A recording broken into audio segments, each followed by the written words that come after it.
Dear viewers, here we have with us Mr. Ashish, who is from Sultanpur in Uttar Pradesh. He's a law graduate by profession, but an avid reader and also want to become an entrepreneur. So I will ask a few questions to Ashish. Mr. Ashish, how you came to know about this yatra and what prompted you to join this yatra? मुझे 2018 में Lallan top के एक interview को देखने से पता चला था। उनका एक था छुक छुक होता है नाम से इंटरव्यू, तो उसको मैंने देखा। फिर उसके बाद मैंने अप्लाई किया था और मैं 2020 का डिजिटल यात्री सेलेक्टेड हूँ, क्योंकि मैं एक बार डिजिटल यात्रा कर चुका हूँ। मैं दूसरी बार फिजिकल यात्रा के लिए यहाँ आया हूँ।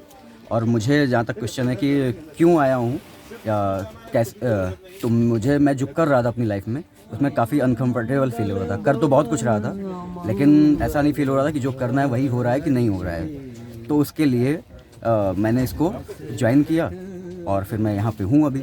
Oh, very good. That's great to hear. So, being part of this Jagrati Yatra, how do you feel your journey till now? And going for what all your expectations?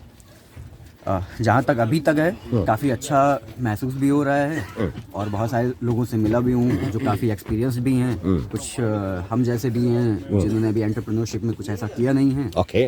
और कुछ मुझसे कम एज में भी हैं, उनसे भी काफ़ी कुछ सीखने को मिल रहा है यहाँ पे करेंटली। Very good. तो और काफ़ी हम लोग अलग अलग एरिया से आए हुए हैं। एरिया ऑफ इंटरेस्ट भी अलग है बहुत सारे लोगों का, और भारत के विभिन्न क्षेत्रों से भी आए हुए हैं, तो उसका भी काफ़ी फ़ायदा मिल रहा है। लैंग्वेज का भी बैरियर टूट रहा है, कंफर्ट भी टूट रहा है, क्योंकि हम अपने घर में कंफर्ट में रहते हैं, तो वो कंफर्ट बैरियर भी हट रहा है। तो ये मुझे फ़ायदा भी मिल रहा है। और इन फ्यूचर नेटवर्किंग जो है सबसे बेस्ट यहाँ से हमको नेटवर्किंग मिल रही है, जो मैं अपने लाइफ में बाद में इम्प्लीमेंट भी कर सकता हूँ, हेल्प भी ले सकता हूँ।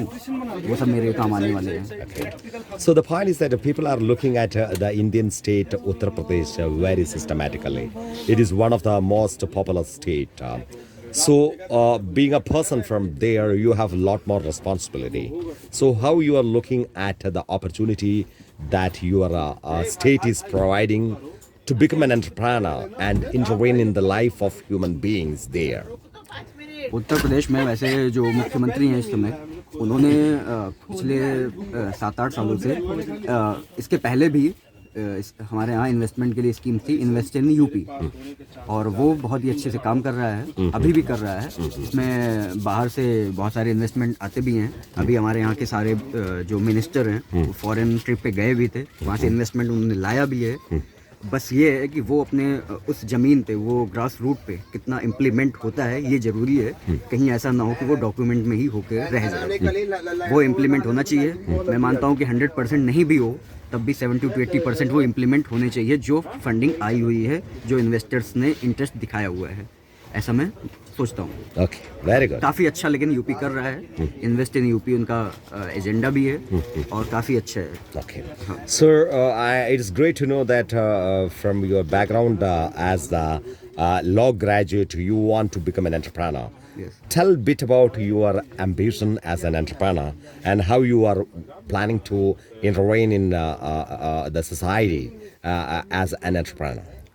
हाँ, वैसे मैं ग्रेजुएट भी हूँ पॉलिटिकल साइंस में, और मैं अभी लॉ कर रहा हूँ। सेकेंड ईयर है मेरा। तो मेरे इस पढ़ाई को देख करके तो ऐसा नहीं लगेगा कि मैं एंटरप्रेन्योर जैसा मेरी पढ़ाई है, लेकिन जो माइंडसेट है वो एंटरप्रेन्योर का ही है। मुझे कुछ करना है और मुझे अपने विलेज लेवल पे ही कुछ करना है, ऐसी मेरी सोच है। इसीलिए मैंने सबसे पहले ये सोच रखा है कि फार्मिंग में ही कुछ चेंज लाना चाहिए, क्योंकि फार्मर्स यूपी स्टेट के लिए ही नहीं, ऑल ओवर इंडिया ही प्रॉब्लम्स है उनके पास काफ़ी सारी। सुसाइडल उनकी प्रॉब्लम्स हैं, इकोनॉमिकल प्रॉब्लम्स हैं, उनकी उपज हो जाती है, उसका रेट नहीं मिल पाता है, एमएसपी होने के बाद भी नहीं मिल पाता है, तो ये सारी प्रॉब्लम्स हैं। तो मैं चाहता हूँ कि वो खेती में परंपरागत खेती से भी मूव करें, क्योंकि उनकी धान, गेहूँ या इस तरह की जो भी फसलें हैं उससे मूव करें। ऐसा नहीं है कि सब पूरी तरह से मूव करें, अपनी ज़रूरत का उगाएं, उसके अलावा उनको कुछ अपनी नगदी फसल करनी चाहिए जो कैश उनको प्रोवाइड करे, डेली बेसिस पे करे, चाहे उसमें फल हो गए, सब्जियां हो गई, बाग लगाए, बागवानी करे, इस तरह से वो कुछ कर सकते हैं। इस तरह का मैं कुछ आइडिया अपने दिमाग में रखता हूँ और यहाँ से काफ़ी हो सकता है कुछ और आइडिया मुझे मिले, उसको मैं इम्प्लीमेंट करूँगा और मैं खुद से पहले खेती करूँगा, तब मैं उसको आइडिया को लोगों को दिखाऊँगा और आगे ले जाने के लिए प्रेरित करूँगा उनको। ओके, यू आर असली पुत्र है भारत माता का, क्योंकि you have your vision and you are motivating and inspiring a lot of millions of entrepreneurs in India.